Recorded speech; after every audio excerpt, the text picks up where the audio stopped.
Greetings, people of intellect. This is my book review of Man's Search for Meaning by Viktor Frankl, who has come up in a lot of other books that I've gone through before, and so his name kept popping up, and then so finally I decided to delve into who he was and found out his book, which is I found to be a really captivating title, Man's Search for Meaning, and found out that he was a Holocaust survivor. And interestingly enough, he's a neurologist and a psychiatrist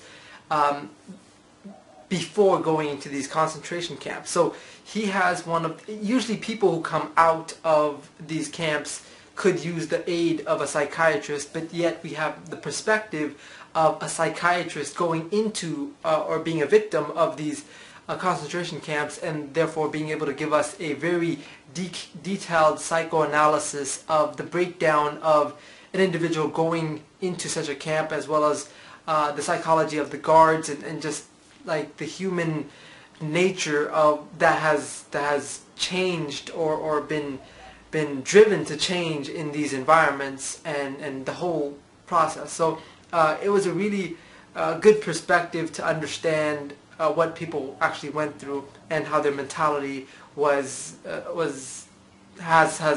been affected by their circumstances. But the three main concept that I took away from his story, the first being, and he repeats this over and over, is a person who has a why to live can bear with any how. And that, I think, best captures the entire thesis of this book, in terms of, he mentioned several times, people who gave up tended to die faster. Like, most of them were sick, they were cold, hungry, weak, and whatnot, and they had like edema and other illnesses, and as soon as their willpower to survive decreased, their body just began to give up. And so he often reminded his fellow victims of reasons to live, whether it be looking forward to a future or something of that nature. He tried to encourage them to have the will to live. The second concept that I took away is that there are three ways to find meaning, or three scenarios in which all meaningful experiences fall in. One is achievement-oriented meaning that you have a goal and you achieve the goal, or success-oriented. Second is experiential, whether it be through an experience or through people or by falling in love. The third being through suffering, and he mentions that through suffering you can find meaning. Not that you should, but if you do go through suffering, that there is a meaning to it, and it doesn't have to be this empty, vacant suffering that has no explanation.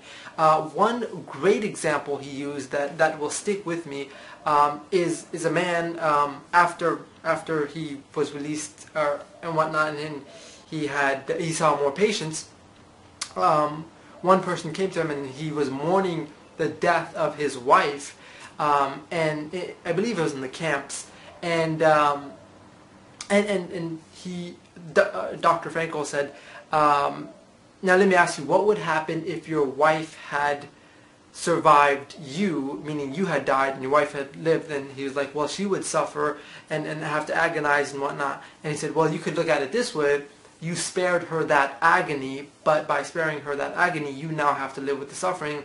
And so he gave it some meaning, that something,